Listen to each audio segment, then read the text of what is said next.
Caps Farming.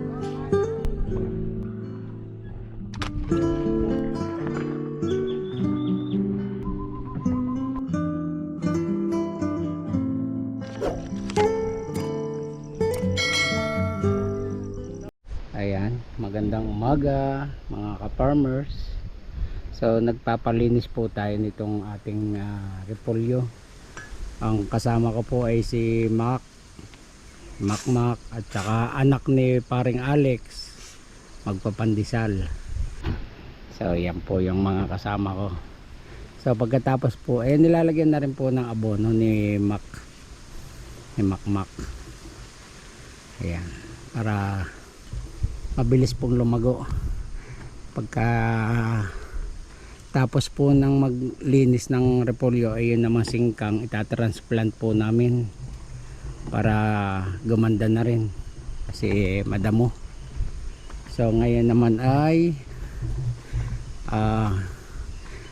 lilinisin ko na po itong sayutian natin na tumumba gawa ng bagyong Egay. Yan, tayo po ay maglilinis na rin ating sayote gawa ng lapat po ang bunga sa lupa at kukunin po natin yung mga alambre. Bumigay po kasi ang mga kawayan kaya sa sobrang lakas ng bagyong Egay noon namumunga pa po siya natumba nga po, kaya maglilinis po tayo ngayon. So yan po yung mga sayutian na papatay na po natin. Okay, at tatamnan na po natin ng ibang gulay. Kukuhanin po natin itong mga kawad at magagamit pa po natin are.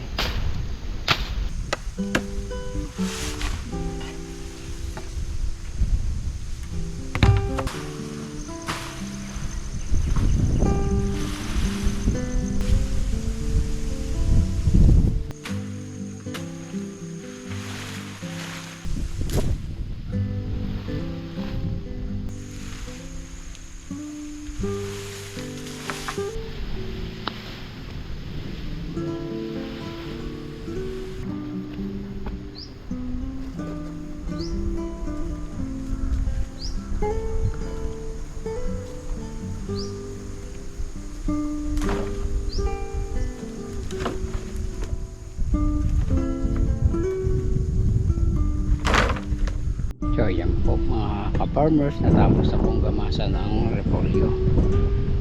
Kaya ang gagamasa naman po ay yung itong ilang plat para mai-transplant na po ang singkang. Huwag mong papatayin mga singkang, huwag mong aapakat para mamaya hapon tayo magta-transfer. Gamasan muna ninyo yung mga yan para at least ire-ready na lang are para kasi baka uminit ano.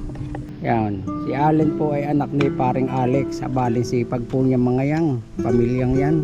Biro niya kay sa umaga po nagtitinda pa sila ng pandesal, yung mag-ama. Sobrang kasipag po niya mga taong yan. Kaya ayan, may mararating po yan sila at hindi nagugutom. Yan, si Maka po ay mag-spray ng ilang taka lang gawa mo? 5. Ano, pakita mo nga yung pangalan niya. Ito po, gagamit po kami ngayon ni Cap ng Epolac fungicide. So solo lang po siya at hindi daw po pwedeng samahan ng ibang gamot, ibang chemical, kaya siya lang. So ang gawa po namin ay 5 takal o 5 tablespoon. Yun. So i-spray po namin itong repolyo ng Epolac. Ayan. Kabibili ko lang po niya kahapon sa technician at doon po kay Raymond. Shout out kay Raymond.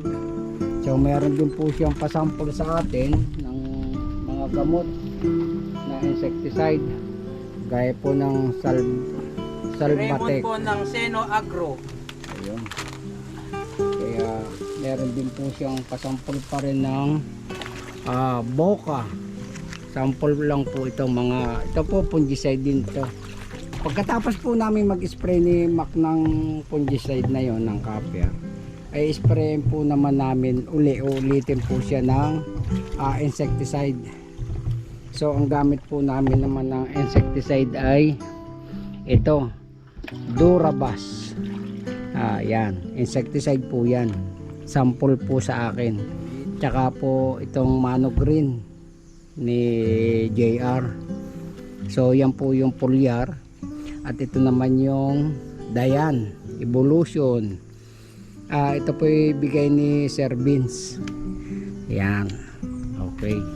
So kailangan po laging may spray kuha ng baka po masira yung talbos ng repolyo, ay hindi na ho siya bibilog pagka nasira na po yung talbos ng repolyo. So ayan po si Allen, siya naman yung nagpapatek para ma-transplant naman namin yung singkang or butchoy. Yes. So yung very good po. Yeah. Okay lang na tumulo ang mabasay lupang mga ano, kasi pang lupa talaga yan eh. Saka dyan sa dahon. Para yung lupa na sisiritan din. Yan. Okay. So fungicide lang po muna, solohan. Kaya yan po muna yung gamit ni Mac. At pagkatapos spray ng fungicide, yun namang mga insecticide foliar ang gagamitin. Yan. So ito po lugar na ito ay ano, slope, kaya ganyan po parang rice terrace isang gawa ko. Yan. Naka-flat po siya. Yan. So maganda po talaga pag nalinis na ang mga tanim. Wala na po siyang damo. Ganda. Yan. Ganda ng ano, yan. Kailangan ay paikot para at least ay yung mga uod na nakatago ay matamaan. So pagkatapos po ng mag-spray, naubusin lang po yung nakakasong at magmimerienda na kami. Mayabo dito sa parting ito yan, no? Eh di yun ay matigas yung banda pathway. Kailangan ay yun ang ano yung maigi pathway. Ang ginagawa ng tatay mo? Namimiss din po kayo sa Liliw. Ay, piyesta nga po pala sa Liliw. Oh, happy piyesta po sa bayan ng Liliw. Piyesta po ngayon. August 29. May gawa kayong tubigan ngayon sa Mayet? Kamote po. Kamote. Tsaka palay. Ano, naukay na ang kamote, hindi pa. Pinakiyaw na. Usang pakiyawan na. Kamote. Ewan ko po kay tatay. Ibabagi may lagi akong kasama kasi naaasikaso ba itong mga tanim ko. Tay, merienda muna. Ay hala, makisig pala rin anak ni Alex na are ba. Makisig magtrabaho po. Yun. So copper muna para gumanda na ba, kasi baka maasim na ang lupa na rin eh. Kaya dapat tuwing ika-4 o 5 araw spray para maganda. Ayan. Okay, malalaki na iba. Oh. Okay po.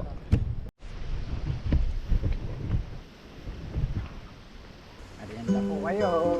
Tapos na to eh. Aba, magaling talaga siya ano. Makaisig pala yan. Kaya lagi mo isasama yan pag available. Lalagay ka na lang ito. Yeah, tamo yan. Sanay po sa bukid si Allen eh.